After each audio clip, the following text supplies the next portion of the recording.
Today I'm going to show you how to access your Red Devil Pride form. First thing, you'll go to our web page.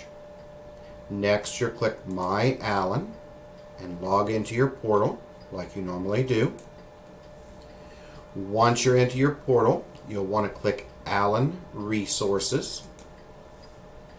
Once the Allen Resources page has loaded, then you'll go click Allen Forms. And on the right hand side you will find the link for Red Devil Pride. Once that has loaded, you'll see your Red Devil Pride form. Scroll down to the bottom. You can fill in your Red Devil Pride nomination form. Make sure you put your name in, the name of the person that you're nominating. Also make sure that you tell and explain why you want to nominate this individual. And then once you're finished, click Submit.